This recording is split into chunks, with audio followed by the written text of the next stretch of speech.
Halo semua, selamat datang di channel kami bersama saya Atika Walo. Sesuai dengan judul thumbnail, pasti kalian sudah tahu apa yang akan saya bicarakan di video kali ini, di mana saya pertama kali mengenal suami saya. Saya bertemu dengan suami itu waktu saya jadi TKW di negara Hong Kong, dan di mana saya mengenal dia dari sosial media, dan itu terjadi pada tahun 2014 akhir. Saya kurang ingat jelasnya ya bulan berapa, kalau nggak salah itu Agustus atau September, pokoknya di akhir tahun 2014 waktu itu. Dan waktu itu saya sedang bekerja sebagai TKW di negara Hong Kong, dan dia juga pergi ke Hong Kong itu dalam rangka menjalankan bisnis dengan papanya dia. Dan waktu itu just say hi saja di sosial media itu, dan tidak ada keterusannya. Hingga suatu hari saya ini sedang libur hari Minggu, karena dalam pekerjaan saya di Hong Kong itu saya tidak mendapatkan libur setiap minggu ya. Ya terkadang libur, terkadang lembur, begitu tergantung majikan ngasih saya izin atau tidak begitu. Dan minggu pagi itu saya sedang di agency. Nah, di agency itu saya melihat notification ya dari sosial media. Dan dia ini ngechat saya, dia bilang hai sama saya di hari Minggu itu, dan dia ini menanyakan dia ini mau pergi ke suatu tempat karena dia ini ingin mengunjungi spot-spot turis di Hong Kong waktu itu, dan temannya ini pada istirahat di hotel. Dia ingin pergi ke spot-spot turis yang ada di Hong Kong, dan dia nggak tahu jalannya. Dia tahu alamatnya, tapi dia tidak tahu cara perginya bagaimana. Karena katanya dia pernah beberapa kali tersesat ya di situ, di Hong Kong situ. Dia ini bertanya sama saya, di mana tempat gambar ini. Dia ini mengirimkan gambar kepada saya, yaitu patung Buddha, Big Buddha, yang letaknya itu di Tung Chung ya, Big Buddha di Tung Chung, Hong Kong. Nah, terus saya katakan, kamu mau ke sana? Saya bilang, iya. Dia bilang begitu. Tapi saya tidak tahu jalannya, saya takut tersesat, dia bilang. Terus saya katakan sama dia, kalau kamu mau, saya bisa antarkan kamu ke tempat itu, saya bilang. Saya tanya ke dia, posisi dia ada di mana. Ternyata dia bilang, hotelnya dia ini ada di Tsim Sha Tsui, di atas MTR ya. Kan itu Tsim Sha Tsui itu ada super mall begitu di bawah, dan di atasnya itu ada hotel, dan di situ dia.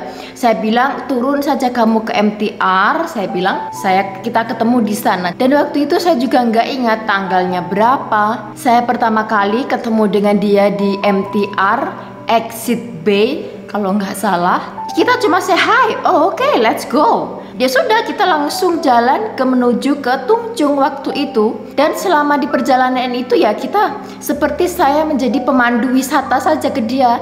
Dia tanya, oh ini ya aku interesting dengan Buddha, dia bilang begitu. Karena dia ini memiliki juga pekerjaan game development, jadi dia ini tahu letak-letak Hong Kong sebelum dia ini pergi ke Hong Kong dari game ya, dari video game. Dan dia ini pertama kali ke Hong Kong waktu itu, dalam seumur hidup dia ini baru pertama kali dia pergi ke Hong Kong. Makanya dia beberapa kali sebelum ketemu saya itu katanya dia pernah tersesat, hingga dia ini meminta bantuan kepada polisi lokal untuk mengantarkan dia ke stasiun MTR ya, trennya di bawah tanah itu. Karena dia tidak tahu, katanya GPS yang ada di handphonenya itu tidak akurat, makanya dia beberapa kali tersesat. Dan sepanjang perjalanan ke Tung Chung itu ya kita tidak ada perkataan apa-apa, maksudnya biasa saja tanya, kamu dari mana, asalnya dari mana, pekerjaan kamu apa.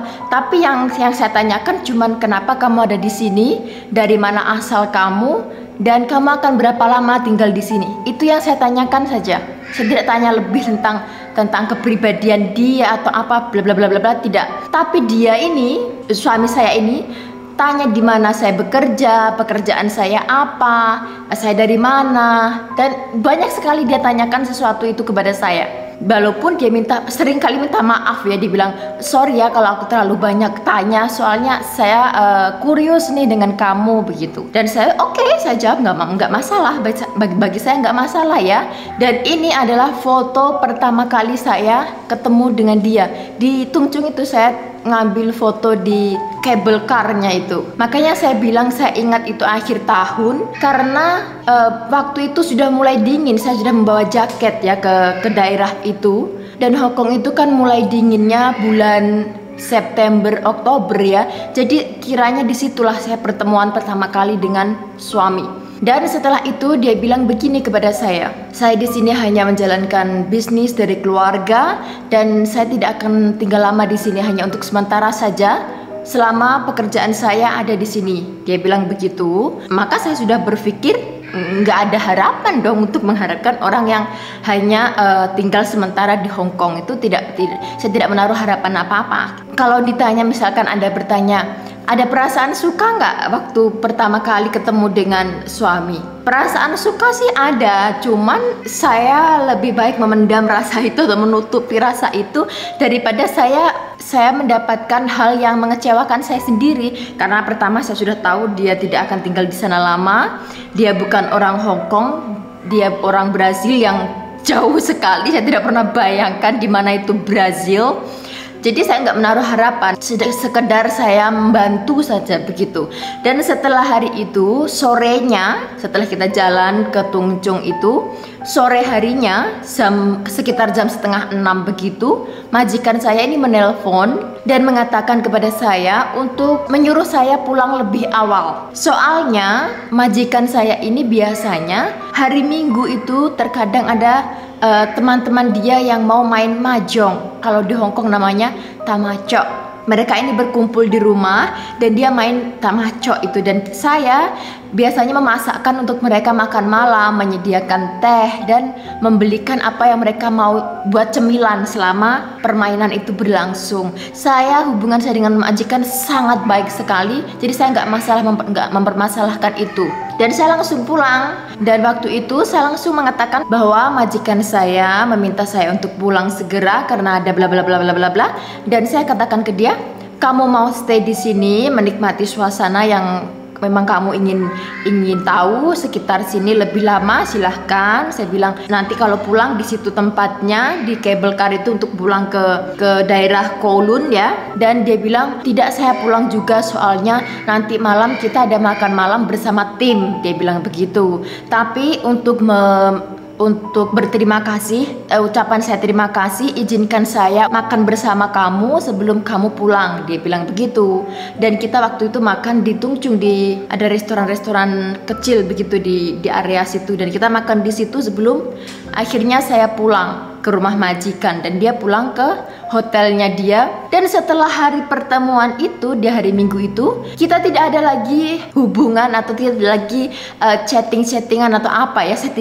Saya tidak tanyakan, hey, how are you, what you doing, bla bla bla bla bla. No, aku nggak itu ya, nggak naruh harapan, nggak naruh apapun. Kalau dia beda lagi. Dia setelah saya pulang itu, malamnya itu dia bilang, kamu lagi ngapain? Terima kasih banyak ya, hari ini kamu sudah nemenin saya. Dia bilang begitu. Saya bilang, it's okay, tidak masalah, selagi saya punya waktu nggak masalah, saya bilang. Terus dia bilang begini, kalau kamu punya waktu lagi, kamu mau nggak nunjukin aku ke tempat ini? Dia ngirim lagi foto, itu foto tentang Buddha juga. Itu namanya Thousand Buddha kalau nggak salah, Thousand of Buddha. Itu di daerah Satin ya, kalau nggak salah, daerah Satin. Kalau nggak salah itu di daerah Satin ya. Dan saya bilang, saya nggak bisa janji karena pekerjaan saya itu sangat-sangat banyak sekali dan saya nggak punya waktu banyak untuk liburan, untuk begitu. Kalau majikan mengizinkan saya libur, nanti saya kabarin kamu, saya akan hantarkan kamu ke sana. Saya bilang begitu. Dan dia bilang oke. Ingin tahu di mana pekerjaan saya, dia minta video callan, dia minta WA saya, dan dia minta video callan. Tapi karena waktu itu saya bekerja di sini, masih awal-awal ini, saya akan sedikit cerita juga tentang pekerjaan saya di Hong Kong sebagai TKW ya. Mungkin ini tidak normal bagi para TKW lainnya. Karena waktu itu saya ini mendapat tantangan dari agent. Agent ini sudah mengenal saya sejak mengenal keluarga, mengenal saya dari saya remaja ya. Jadi dia ini bilang begini, kamu tujuan kamu ke Hong Kong untuk apa? Dia bilang begitu. Terus kamu benar-benar mau cari duit atau apa? Dia bilang begitu. Dia to the point banget sama saya. Saya bilang kepada agent, saya punya target, saya ingin membangunkan rumah untuk kedua orang tua saya. Lalu agent itu bilang begini sama saya, ada majikan yang mencari pembantu, tapi ini ada sedikit langgaran. Dia bilang, kalau kamu berani menerima tantangan ini, kamu mungkin akan terpenuhi apa yang kamu targetkan, dia bilang. Terus saya bilang, apa?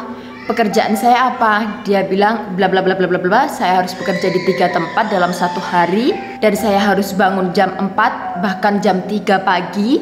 Saya bekerja di sebuah kapal kayak supermarket begitu, tapi kapal. Rumah dari majikan, begitu juga ke rumah anaknya. Jadi saya ini punya 3 tempat kerja dalam 1 hari. Saya bangunnya jam setengah 4, bahkan jam 4, bahkan bisa sampai jam 3 pagi tergantung dari pesanan. Seharian itu melayani orang-orang restoran. Jadi kita ini menyiapkan apa yang diminta oleh restoran, dari daging, sayur, semua segala macam. Juga melayani orang-orang pelayaran, seperti orang yang mau melakukan pelayaran selama seminggu, 2 minggu, bahkan sebulan begitu. Kita yang menyiapkan semua bahan makan untuk mereka bawa. Dan saya harus masakin juga para karyawan yang ada di kapal itu. Dan akhirnya dia tanda tangan kontrak dan saya kerja di situ. Dan selama saya bekerja di kapal itu, si suami saya ini karena dia kan sering menelpon, bagaimana apa pekerjaan kamu, apa yang kamu sedang lakukan, seperti itu. Kalau dia tidak sibuk dengan pekerjaan dia ya. Terus dia ini mendengar banyak orang-orang laki-laki di sekitar saya. Karena yang dia tahu bahwa TKW yang ada di Hong Kong itu kan biasanya tinggal di rumah bersama majikan, kan begitu ya. Sedang dia ini mendengar orang-orang di sekitar saya ini ngomongnya keras sekali dan semua laki-laki. Jadi dia ini penasaran, kok kamu katanya kamu TKW?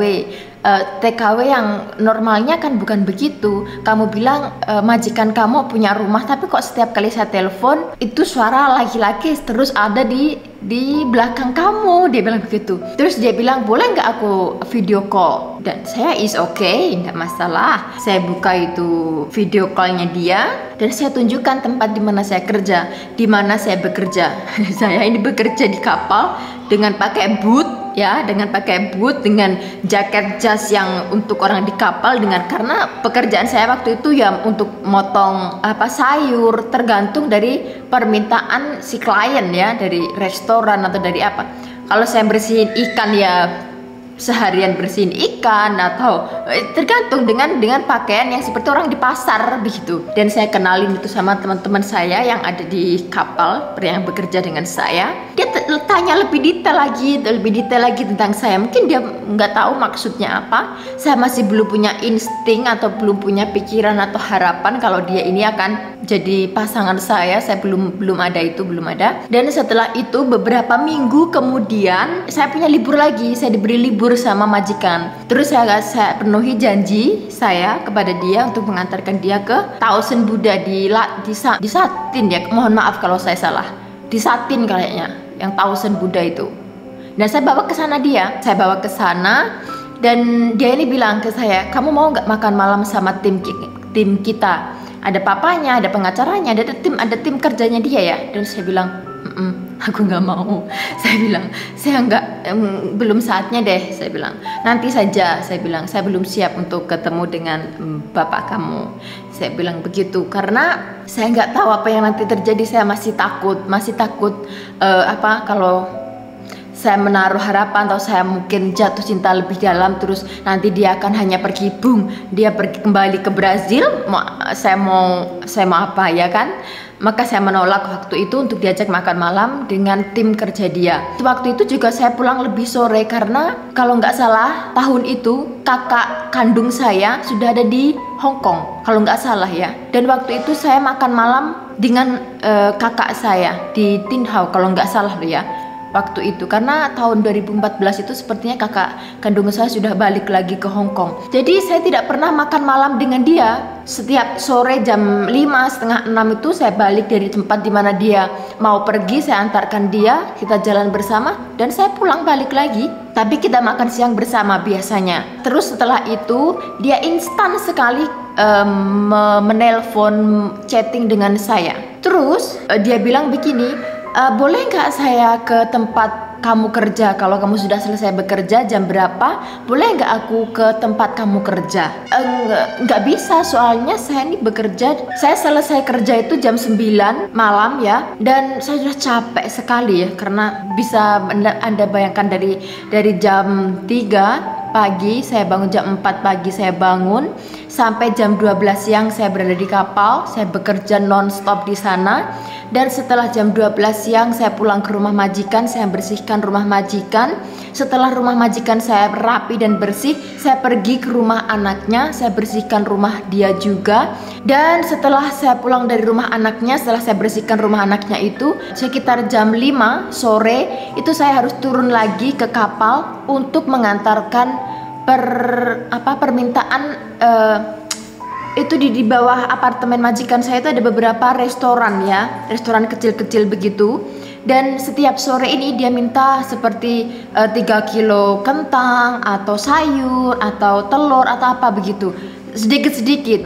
Dan sorenya itu saya harus turun ke kapal dan mengantarkan pesanan-pesanan di sekitar rumah. Dan sampai jam setengah 7 malam barulah saya pulang lagi ke rumah majikan dan masak untuk keluarga semua majikan, menantunya, anaknya, semuanya di situ.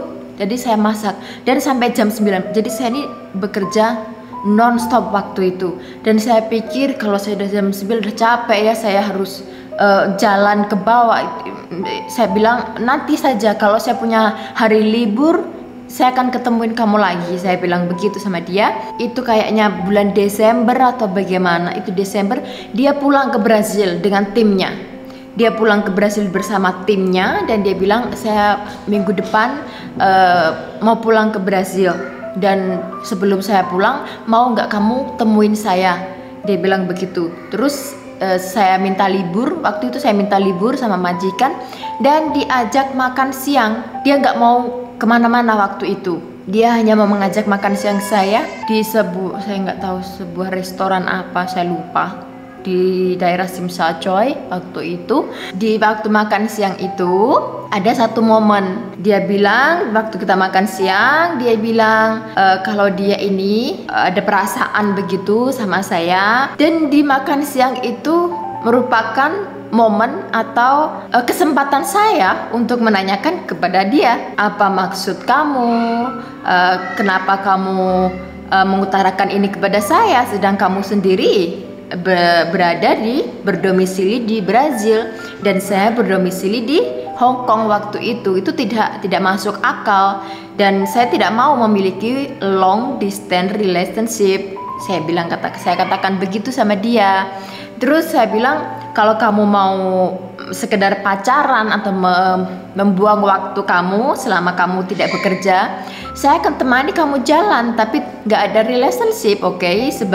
Sebagai teman saja untuk jalan, saya katakan ke dia begitu. Dan kalau kamu ingin serius dengan saya ke jenjang pernikahan atau apa, silahkan, saya bilang. Dan dia ini langsung reaksinya kaget sekali ketika dia nembak saya dan saya mengatakan itu ke dia. Dia ini kaget sekali. Dia bilang, what the heck? I never found a girl like you. I just ask you, I just say I love you. But you ask me for married? Enggak ada yang salah.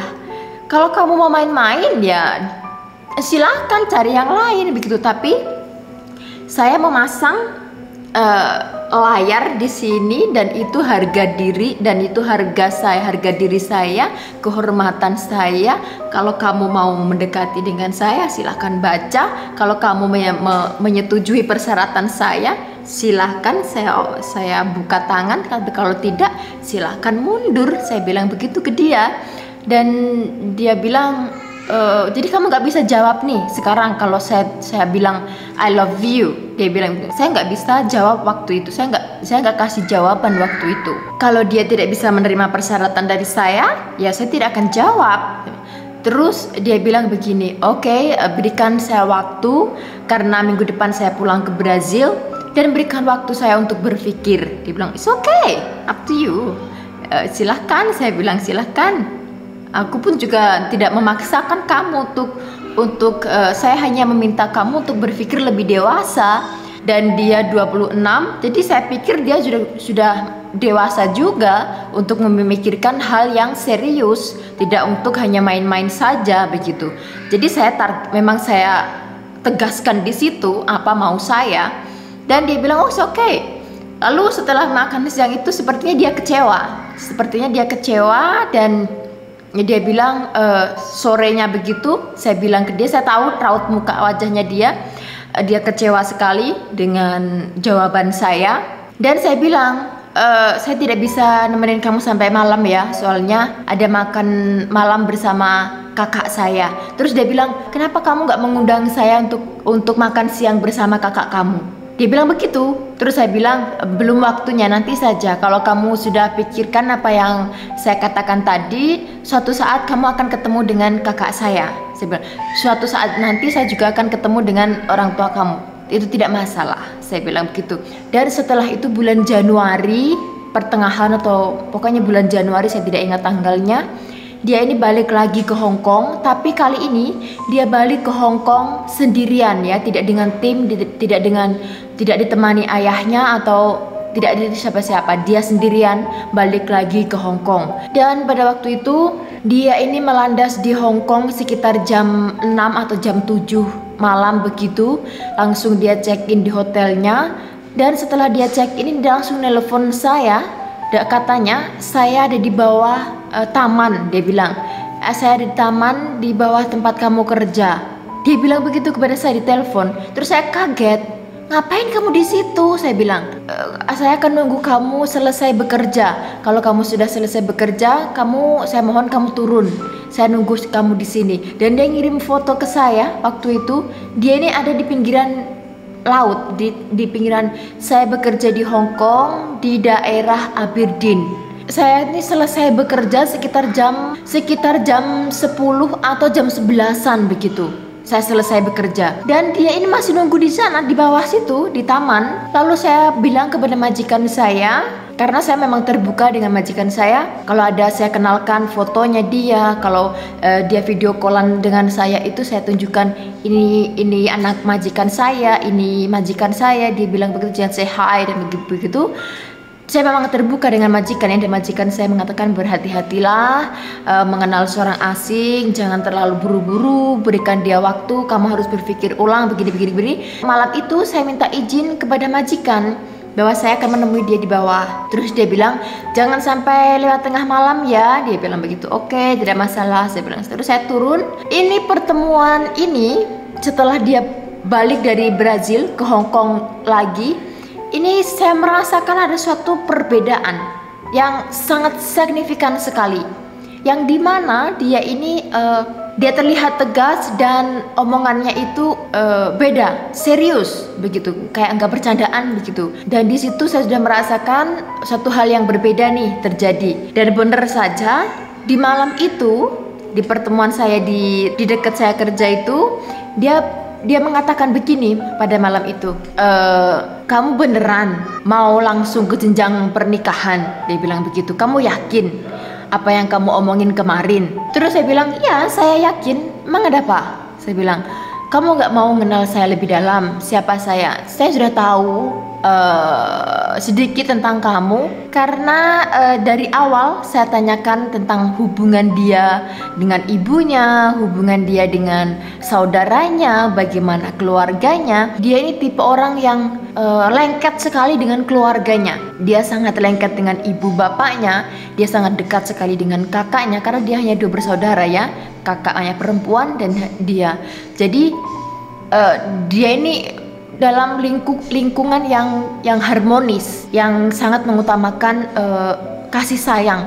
Dan begitu juga waktu orang tuanya dia menelpon, dan saat dia bersama saya, dia tidak segan menunjukkan video callan ketika jalan sama saya, duduk dengan saya itu ditunjukin ke mamanya atau papanya atau kakaknya yang sedang video callan dengan dia kalau dia ini jalan dengan saya. Jadi saya memiliki sedikit informasi bahwa dia ini sudah dekat dengan orang tuanya dan keluarganya, maka saya pikir dia memiliki potensi yang baik. Kalau orang yang tidak baik kemungkinan tidak akan mungkin sedekat itu dengan keluarga intinya. Itu sudah membuat cukup saya mengetahui sedikit tentang dia. Terus dia ini berkata lagi, tapi kan kamu muslim, kamu gak boleh nikah dengan non muslim. Saya belum tahu agama kamu. Dia bilang caranya jadi muslim, bagaimana saya harus jadi muslim untuk nikahin kamu, saya belum tahu. Dia bilang begitu.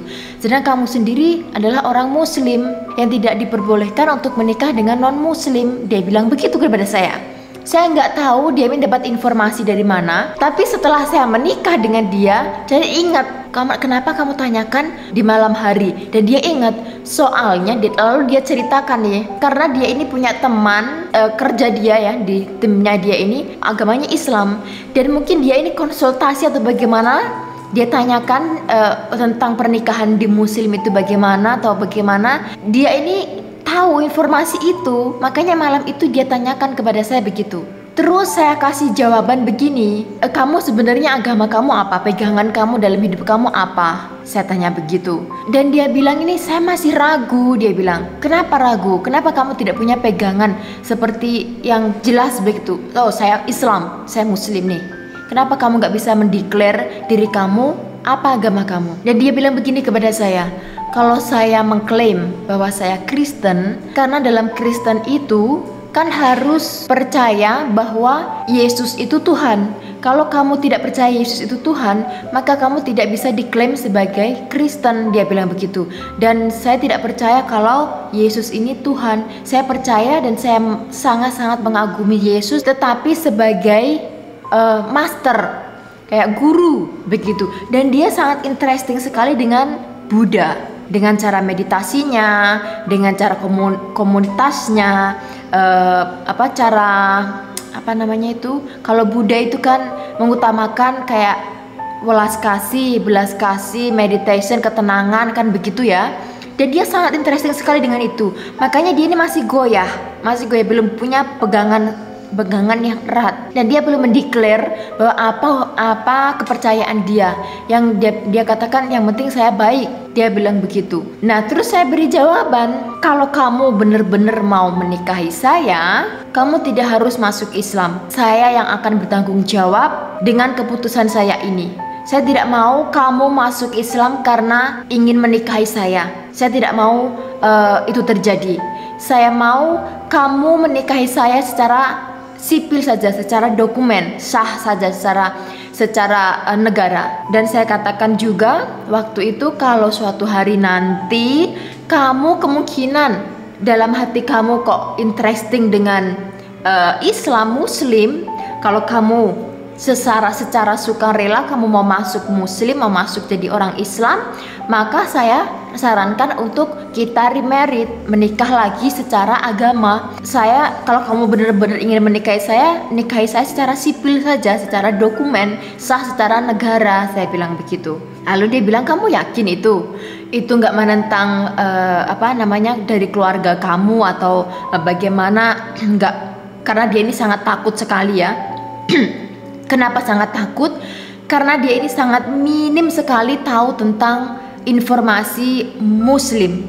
Yang dia tahu basicnya saja, dan dari media Barat. Ya, kita tahu semua ya, media Barat itu bagaimana memberitakan tentang Islam di negara Barat, itu bagaimana kabar-kabar yang teroris, yang katanya perempuan itu jadi budaknya laki-laki, perempuan itu tidak punya kekuasaan apa-apa, perempuan itu harus tunduk seperti dijadikan budak oleh seorang laki-laki. Itu yang dia tahu ya, makanya dia bilang dia takut kalau terjadi honor killing karena dia menikah dengan non muslim. Dia sangat takut sekali itu. Dia waktu itu benar-benar sangat bingung sekali. Aku nggak mau kamu nanti jadi korban honor killing, katanya. Enggak, itu Itu hanya orang-orang karena dia pikir ini sama muslim ini sama begitu. Adanya honor killing lah, yang inilah, yang itu, berita barat ini memang benar-benar sangat luar biasa sekali menjatuhkan Islam ya. Jadi dia ini sangat ketakutan, dan saya katakan sekali lagi, sayalah yang bertanggung jawab. Kamu jangan khawatir tentang itu. Terus dari saat itu dia minta saya untuk mengenal keluarganya, untuk mengenal lebih dekat dengan keluarganya. Terus saya bilang oke, nggak masalah. Dia ini ngasih nomor saya ke orang tuanya, ke ayahnya, ke ibunya, juga ke saudara perempuannya, kakak ipar saya. Tapi saya juga diberi nomor telepon mereka. Tapi saya nggak say hi duluan karena saya masih takut, saya masih kurang percaya diri waktu itu. Dan tidak lama kemudian setelah pertemuan malam itu, saya pulang kembali ke rumah majikan sebelum jam 12 malam, dan dia pulang ke hotelnya dia. Dan beberapa hari setelah pertemuan malam itu, tiba-tiba mamanya dia ini telepon saya. Ya sudah, jadi sejak saat itu mama dia, kakak perempuan dia ini chattingan dengan saya, nanyakan dari mana asal saya, tentang keluarga saya, tentang pekerjaan saya, bagaimana keadaan saya waktu itu sangat intens sekali. Dan kata mamanya ini mengatakan di teks tersebut, katanya ada satu hal yang membuat dia ini terharu dengan suami saya. Katanya anak saya ini tidak pernah menceritakan sedetail itu tentang seorang wanita yang dia gandeng, yang dia dekat, yang dia pernah dekati. Dia minta untuk kembali ke Hong Kong karena waktu itu memang belum saatnya dia ini harus ke Hong Kong, tapi entah kenapa dia ini mau pergi ke Hong Kong pokoknya. Dan mamanya ini cerita kepada saya, dan mamanya kira dia ini memang benar-benar memiliki perasaan yang spesial kepada saya. Itu mamanya yang cerita di teks ya, di chatting sama saya. Mamanya itu cerita di chattingan di WhatsApp dengan saya. Dan saya hanya senyum saja karena saya masih belum mengetahui kepastian apakah dia ini menanyakan tentang pernikahan bla bla bla bla bla itu hanya untuk triknya dia atau memang benar-benar serius. Saya belum tahu, saya masih berwaspada di situ. Karena kan bisa saja, tidak menutup kemungkinan kan, seorang laki-laki itu sepertinya ingin memenuhi nih apa yang kita mau. Tapi setelah dia mendapatkan apa yang dia inginkan, nanti dia mundur, siapa yang rugi? Kan saya. Jadi makanya saya tetap menjaga jarak, walaupun dia sudah membahas tentang niatan dia yang menanyakan tentang keseriusan, tentang pernikahan, tentang dia mau masuk Islam kalau mau menikahi saya. Seperti itu saya masih menjaga jarak ya. Saya tidak langsung, really you wanna marry me? Really? You wanna marry me and you wanna be my husband? No, tidak. Sampai dia ini berkata seperti ini kepada saya, you like a ice frozen, where your heart come from? Dia bilang begitu sebenarnya. Katanya, dari mana hati kamu ini berasal? Kamu tuh so cool like a ice. Aku nggak tahu, saya bilang, maksudmu apa? You like a ice, you so cool. You know have a heart, you know how I can melt your heart. Dia bilang begitu. Bagaimana saya akan mencairkan hati kamu? Dia bilang begitu kepada saya. Saya punya trik juga nih. Saya pernah membaca buku dari Steve Harvey, kalau nggak salah Steve Harvey ya. Bukunya ini berjudul Act Like a Woman, Think Like a Man. Ini buku wajib dibaca oleh kaum perempuan, karena di sana tuh banyak sekali trik-trik yang bagus banget. Itu kalian wajib membaca buku dari Steve Harvey ini. Harvey atau apalah, saya tidak tahu. Mohon maaf kalau saya menyebutkan nama yang salah. Saya memang berpakaian sangat feminin, bahkan bisa dibilang seksi lah, menarik laki-laki kan begitu. Tapi pikiran saya ini bukan like woman, I think like a man. Saya berpikiran ini seperti orang laki-laki. Saya punya trik sendiri. Bener-bener itu berfungsi. Tips itu berfungsi. Laki-laki ini kalau kita menutup dengan sedikit tirai yang transparan begitu, laki-laki ini, predator ini akan semakin penasaran. Rasa penasarannya itu akan semakin kuat kalau kita ini mundur dan memberikan tirai yang transparan. Jadi saya tidak mau tanya tentang masalah kemana kamu pergi atau kamu dengan siapa, hari ini ngapain. Saya tidak pernah tanyakan itu ke dia, tidak pernah. Dan tapi dia ini selalu ingin tahu apa yang saya lakukan. Karena di situ ada curtain, ada tirai yang transparan. Jadi dia ini mau melihat secara terang siapa sih saya. Dan setelah itu dia mau pulang ke Brazil, mungkin Januari akhir kalau nggak salah, saya lupa, atau Februari pokoknya di situ, pokoknya di bulan-bulan itu. Dan dia ini menelpon saya sebelum dia pergi ke airport. Dia bilang begini, hari ini saya mau pergi ke Brazil, saya mau balik ke Brazil dengan tim saya sudah check out, siangnya sudah check out dari hotel.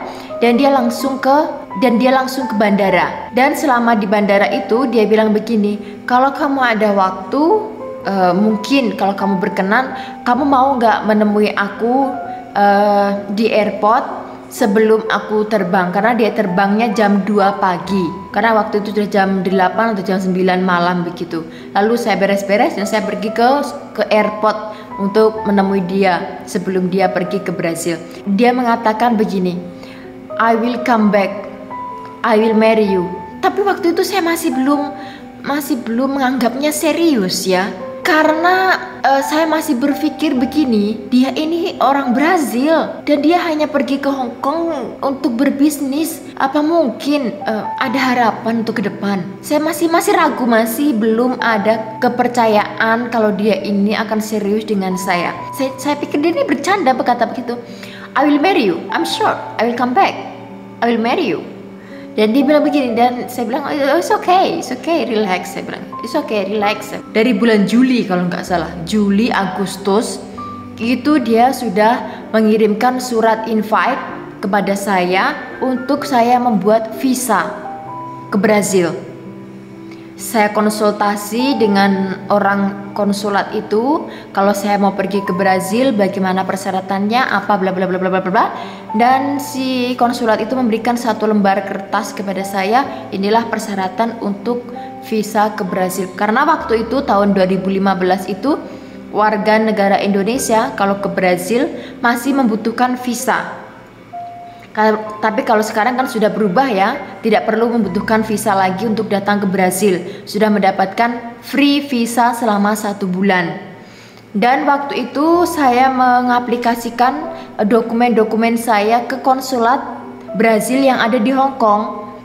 Selama saya mengaplikasikan dokumen-dokumen saya, persyaratan tersebut, saya sudah lengkap semua, dari uang tabungan, dari paspor, dari surat invite, dari catatan kriminal. Karena waktu itu persyaratannya sangat banyak sekali.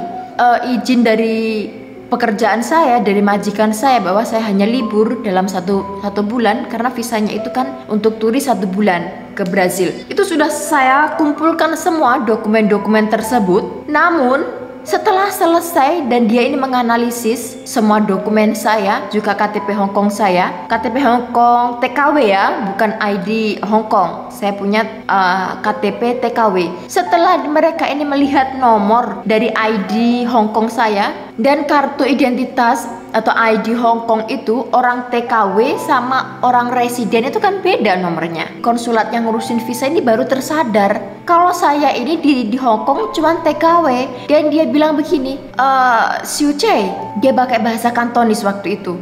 Dia bilang, saya pikir kamu adalah warga Hong Kong. Dia bilang, enggak, saya bukan warga Hong Kong.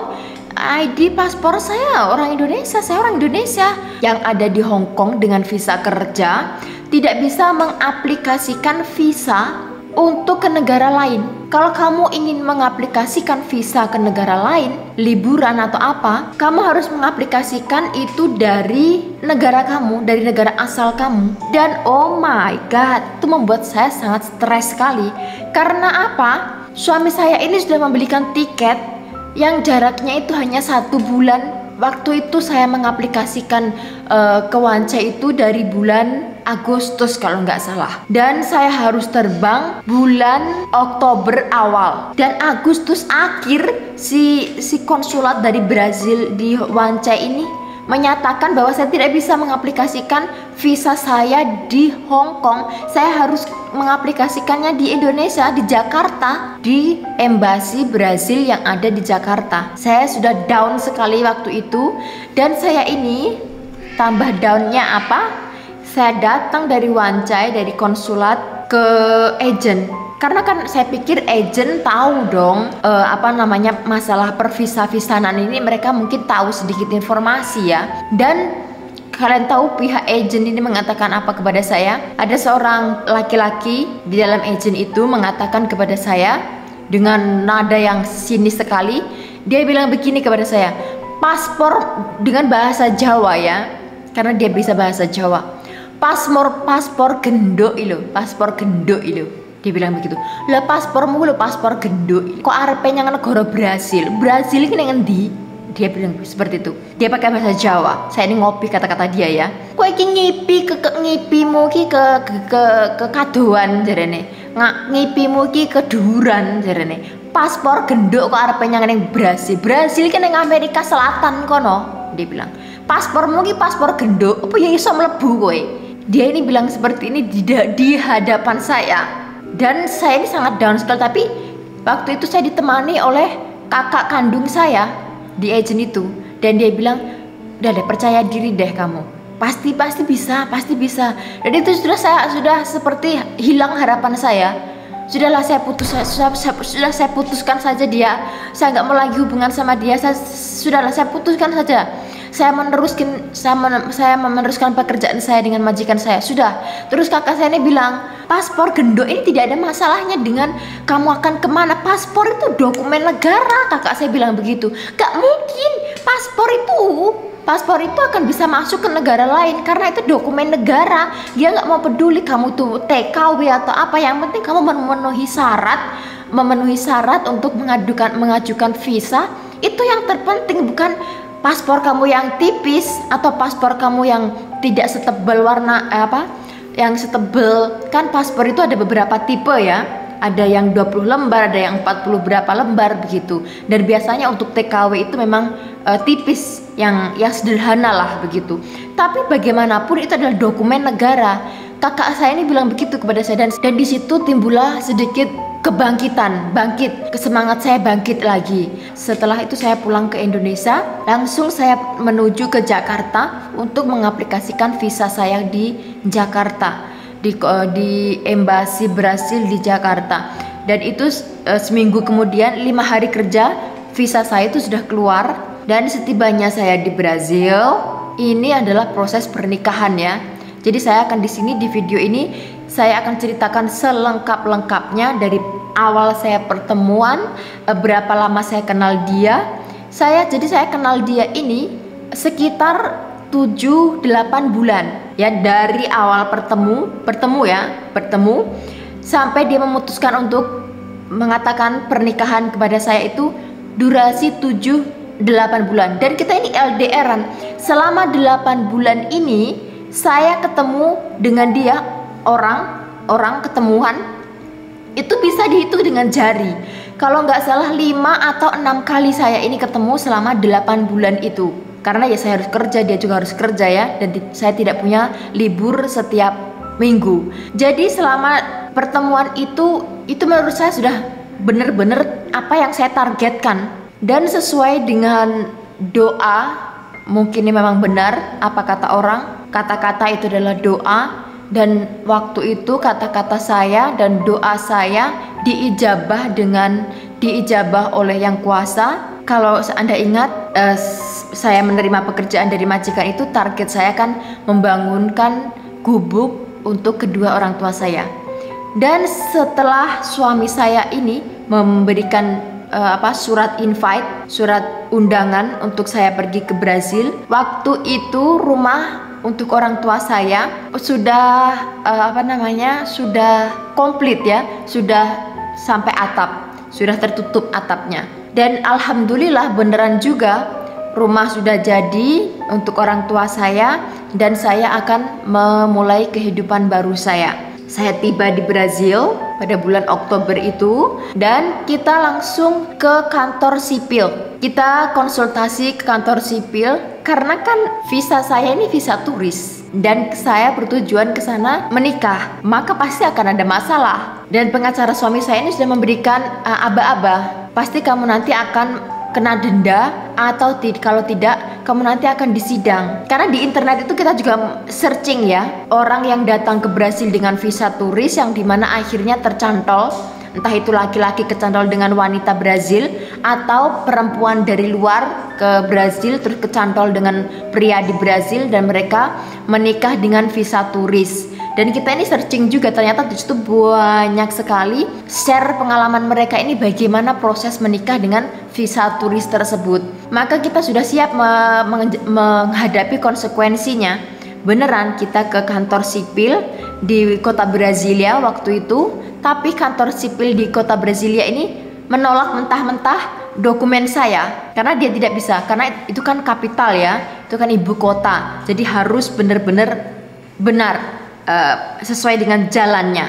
Kalau visa turis tidak boleh menikah di Brasil, tapi ada di kota lainnya. Lalu karena kan visa turis saya itu berdurasi hanya 30 hari dan maka saya harus mengejar waktu itu, saya tidak boleh sampai kadaluarsa. Akhirnya setelah dokumen saya ditolak di kota Brasilia itu, di kantor sipil di sana, saya langsung lari ke imigrasi. Saya berkonsultasi dengan orang di dalam imigrasi itu. Saya katakan saya punya tujuan untuk nikah, tapi bagaimana dengan visa saya?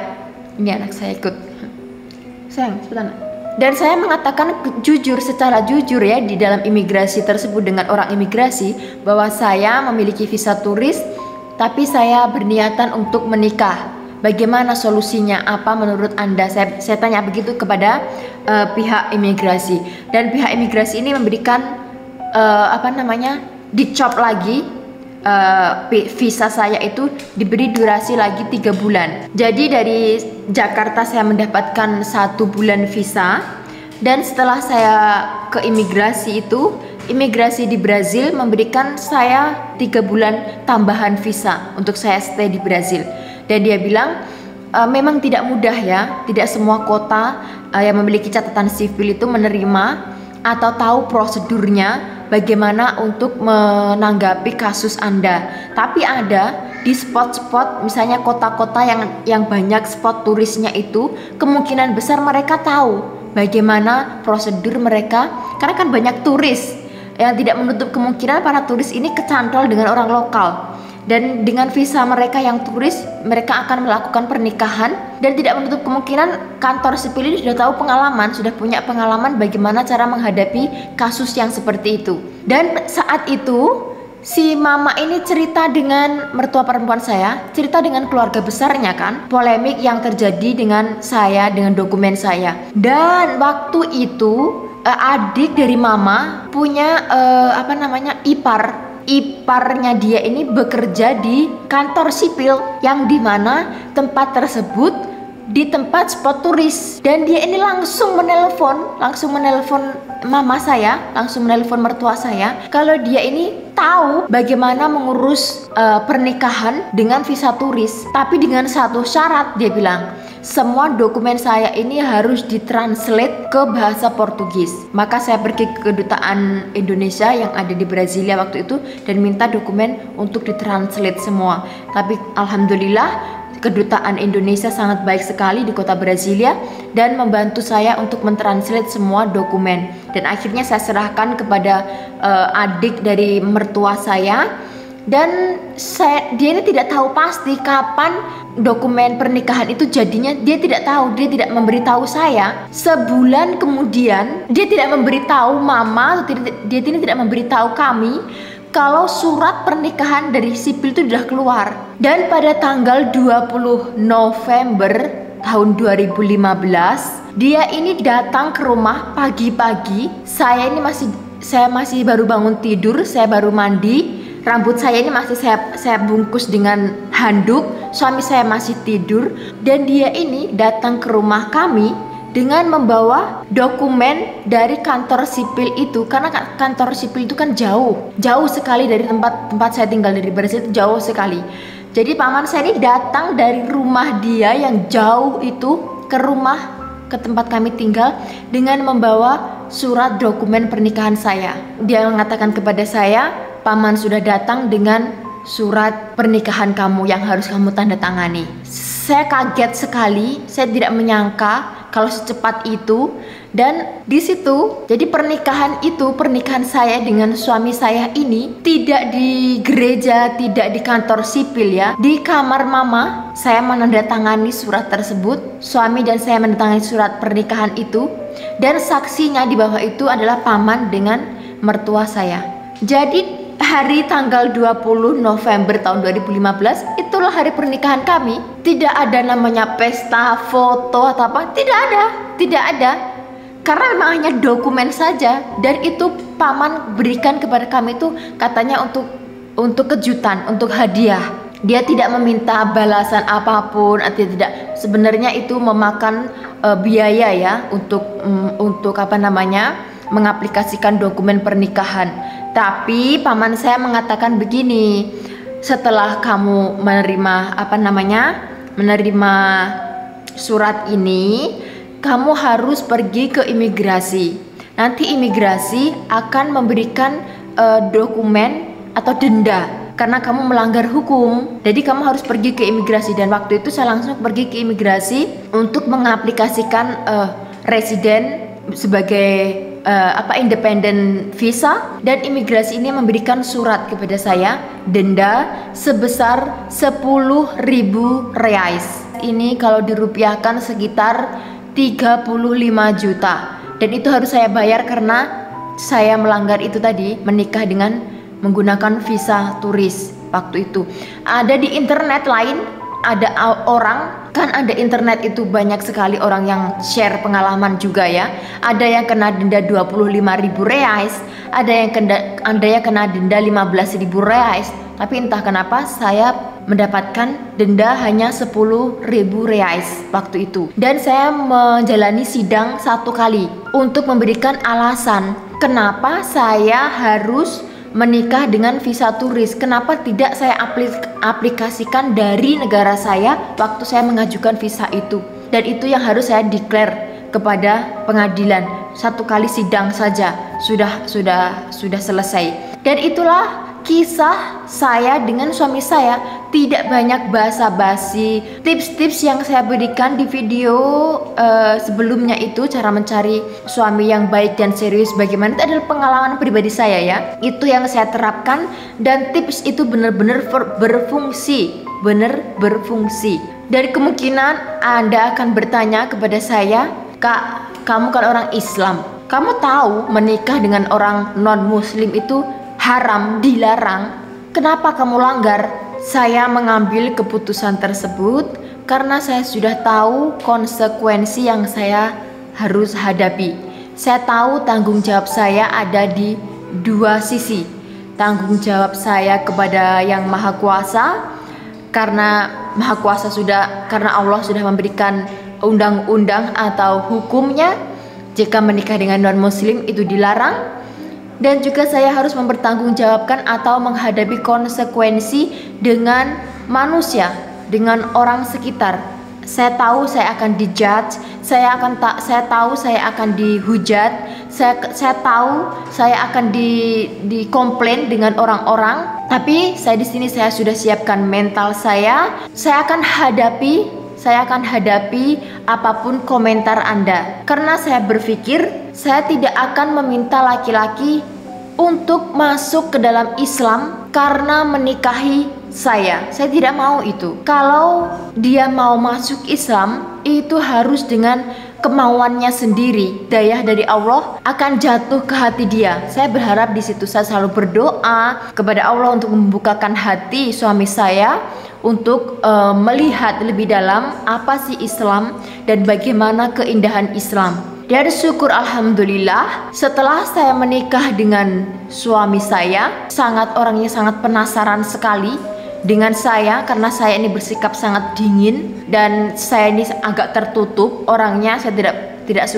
saya tidak terlalu banyak bicara, saya tidak terlalu banyak mengutarakan apa yang saya rasakan, apa yang keadaan saya jarang sekali mengutarakan itu kepada suami. Dan ketika ada masalah, biasanya itu saya mengambil air wudhu dan saya sholat 2 rakaat. Di saat itulah suami saya ini merasa sangat penasaran sekali apa yang saya lakukan. Kenapa saya harus puasa Senin dan Kamis? Kenapa saya harus puasa Ramadan? Kenapa saya harus memberikan zakat setelah bulan Ramadan? Kenapa saya harus bangun pagi untuk sholat duha? Itu dia ini sangat kurius sekali. Bagaimana dia ini melihat saya, dia ini semakin ingin tahu, kenapa kamu begitu? Kenapa harus begini? Kenapa harus, apa gunanya ini? Kenapa harus, dia ini banyak sekali tanya kepada saya karena dia ingin tahu. Dan disitulah saya menjelaskan sedikit demi sedikit. Saya juga pernah menulis sebuah buku, tapi sayang sekali itu hilang karena kesalahan saya. Itu saya menulis buku ya. Nanti di video lain kali saya akan menceritakan bagaimana pengalaman saya menjadi minoritas di Brazil, dan saya mendapat beberapa perlakuan yang sangat tidak bagus. Bahkan saya menemukan orang-orang Islamophobia dan yang mengetahui saya adalah orang Islam dan bagaimana dia memperlakukan saya. Nanti saya akan bahas di video lainnya. Waktu itu saya juga setidaknya saya membela diri saja. Saya tidak mungkin membela agama Allah karena agama Allah itu ada di genggaman yang kuasa ya. Saya hanya melindungi diri saya saja. Saya belajar perbandingan agama antara Islam dan Kristen. Jadi saya belajar perbandingan agama ini, maka mau tidak mau saya ini harus belajar Bible, juga saya harus mendalami ilmu Islam untuk melindungi jika orang ini menyerang saya, karena sebagai minoritas itu tidak enak ya, tidak enak. Dan di situ suami saya ini semakin tertarik dan dia minta untuk saya mempelajari dia bagaimana cara berdoa. Awal-awalnya ya, karena saya tidak meminta kamu harus belajar ini, kamu harus begini, kamu harus begitu. Tidak, saya biarkan dia berjalan sesuai dengan kemauan dia. Kalau dia bertanya saya jawab. Saya tidak pernah menceramai dia atau begini yang benar, begini yang benar. Tidak, saya tidak pernah begitu. Dia ini semakin kurius, maka dia akan semakin tanya kepada saya. Jadi itulah jalan cerita pertemuan sampai pernikahan saya. Nanti saya akan interview dia bagaimana perbedaan dia, apakah dia masih diambang tidak memiliki kepercayaan, tidak memiliki pegangan setelah bertemu dengan saya. Nanti di video lain saya akan interview dia, apa pandangan dia tentang Islam setelah mengenal saya. Begitulah video hari ini. Terima kasih banyak atas dukungan Anda. Terima kasih banyak para penonton, juga subscribers. Sampai jumpa di video berikutnya. Bye.